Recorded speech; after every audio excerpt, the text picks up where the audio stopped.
महायुद्ध के 26वें दिन गजा पर इजरायल ने बरसाए बम। प्रधानमंत्री नेतन्याहू की सीधी चेतावनी, ये जंग का वक्त है, हम युद्ध विराम का नहीं करेंगे ऐलान।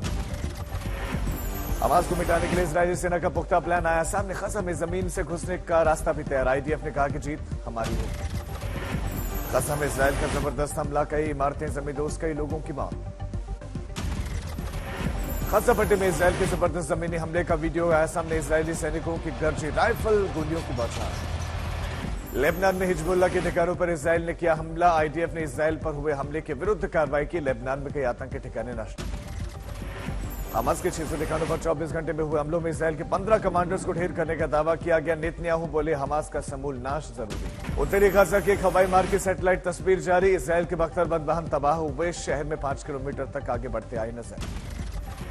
उत्तरी गजा के इंडोनेशियाई अस्पताल में हुए नुकसान की खौफनाक तस्वीरें देखी। अस्पताल में डॉक्टर हॉल में सर्जरी करने को मजबूर हो गए। राष्ट्रीय एकता दिवस पर विकसित भारत का संकल्प, आजादी के अमृत महोत्सव के भी धूमधाम से समापन। पीएम मोदी ने मेरा युवा भारत प्लेटफॉर्म किया लॉन्च। अपने कर्तव्य पथ पर मेरी माटी मेरा देश महाअभियान का समापन किया। देश के 6 लाख गांवों से आई मिट्टी से विकसित अमृत वाटिका और अमृत महोत्सव स्मारक का उद्घाटन।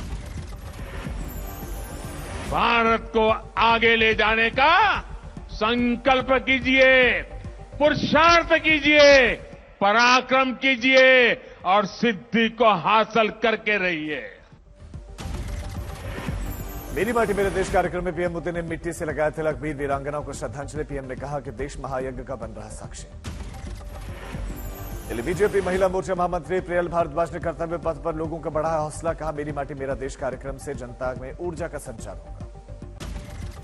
गुजरात के केवड़िया में स्टैच्यू ऑफ यूनिटी पहुंचकर पीएम मोदी ने सरदार पटेल को नमन किया। पीएम ने वार किया तुष्टीकरण करने वाले आतंकवादियों के समर्थक।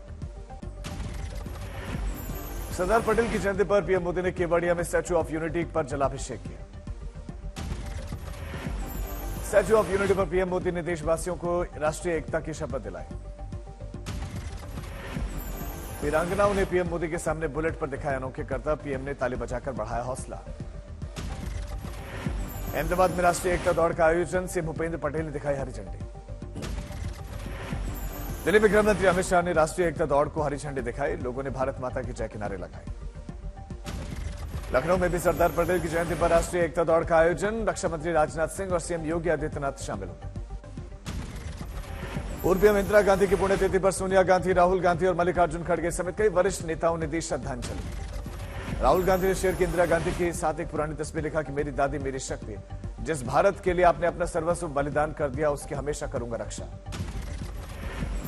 जम्मू कश्मीर के बारामूला में आतंकी हमला, हेड कांस्टेबल शहीद, घर में घुसकर आतंकियों ने मारी गोली। 3 दिनों में तीसरी बड़ी वारदात। फोन हैकिंग के आरोप में घिरी बीजेपी सरकार। कई विपक्ष नेताओं का आरोप, एप्पल आईडी से हैकिंग का नोटिफिकेशन मिला।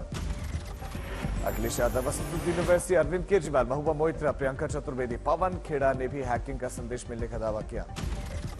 फोन हैकिंग पर राहुल गांधी का मोदी सरकार पर हमला, बोले देश की सत्ता पीएम के नहीं अडानी के हाथ में है। राजा और तोते वाली कहानी सुनाकर पीएम पर तंज कसा। फोन हैकिंग पर एप्पल की सफाई, अलर्ट की वजह बताना संभव ने कहा कि राज्य प्रायोजित खतरे की सूचना नहीं देता एप्पल। फोन हैकिंग के आरोपों को आईटी मंत्री अश्विनी वैष्णव ने बताया निराधार, बोले जांच के आदेश। 150 देशों में एडवाइजरी जारी। राजस्थान की टोंक सीट से सचिन पायलट ने भरा नामांकन। आज तक से बोले सीएम कौन होगा ये तो कांग्रेस आधा का मन तय करेगा। राजस्थान कांग्रेस की चौथी लिस्ट जारी, 56 उम्मीदवारों के नाम का ऐलान। मानवेंद्र सिंह को सिवाना से मैदान में उतारा गया। दिल्ली में राजस्थान कांग्रेस इलेक्शन कमेटी की मीटिंग, सोनिया गांधी, राहुल, मल्लिकार्जुन खड़गे और अशोक गहलोत ने घंटों तक किया मंथन। एमपी के रतला में सीएम शिवराज सिंह चौहान ने एक रैली की। बोले कि अपने कार्यकाल में कमलनाथ और दिग्विजय सिंह की जोड़ी ने एमपी को जमकर लूटा था। सागर में सिंधिया समर्थक मंत्री गोविंद राजपूत के करीबी और बीजेपी जिला उपाध्यक्ष कमलेश बघेल का इस्तीफा, कांग्रेस में शामिल हो गए। लखनऊ में रक्षा मंत्री राजनाथ सिंह चौक्स ने सम्मेलन में हुए शामिल। लखनऊ में पुराने दिन किए याद। दिल्ली शराब घोटाला केस में ईडी की छापेमारी, पंजाब के मोहाली में आप विधायक कुलवंत सिंह के घर पर छापा। 2 नवंबर को शराब घोटाला मामले में ईडी के सामने पेश होंगे दिल्ली के सीएम अरविंद केजरीवाल। 16 अप्रैल को सीबीआई ने पूछे थे 56 सवाल। बीजेपी सांसद रविशंकर प्रसाद ने शराब घोटाले का मास्टरमाइंड केजरीवाल को बताया। पूछा कि क्या इतना बड़ा घोटाला सीएम केजरीवाल की जानकारी के बिना हो सकता है। भारतीय लोक प्रशासन संस्थान ने लेखन के क्षेत्र में शानदार काम के लिए डॉक्टर निशांत कुमार को सम्मानित किया। कार्यक्रम में उपराष्ट्रपति जगदीप धनखड़, केंद्रीय मंत्री जितेंद्र सिंह शामिल।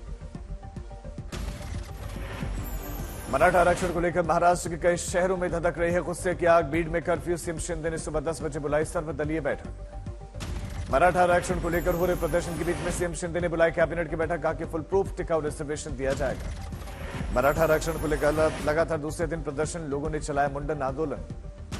मराठा आरक्षण की मांग को लेकर सड़क पर टायर जलाकर प्रदर्शन, प्रदर्शनकारी बोले कि शिंदे सरकार से बैठक कर रही है, आश्वासन दे रही है।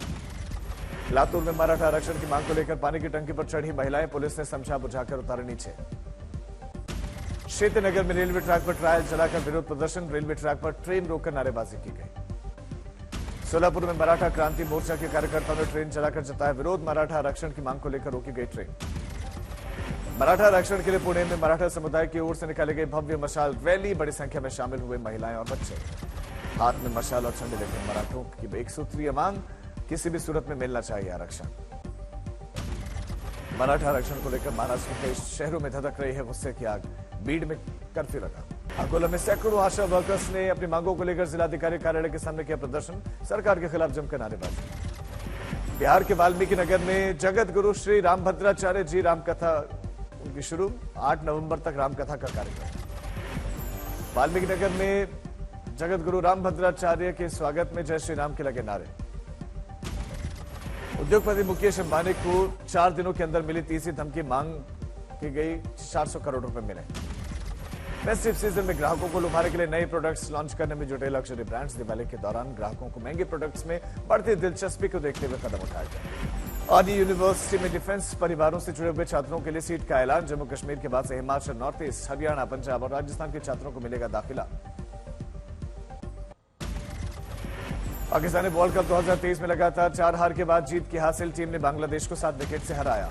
बांग्लादेशी टीम ने टॉस जीतकर पहले बल्लेबाजी करते हुए 204 रन बनाए, ऑल आउट हो गई। टारगेट का पीछा करते हुए पाकिस्तानी बल्लेबाजों ने 205 रन का टारगेट 3 विकेट खोकर चेज किया। बाबर का चैक लीक होने पर अफरीदी ने जताई नाराजगी, बोले कि यह बहुत ही घटिया हरकत है। पीसीबी चेयरमैन ने लीक करवाई थी चैक।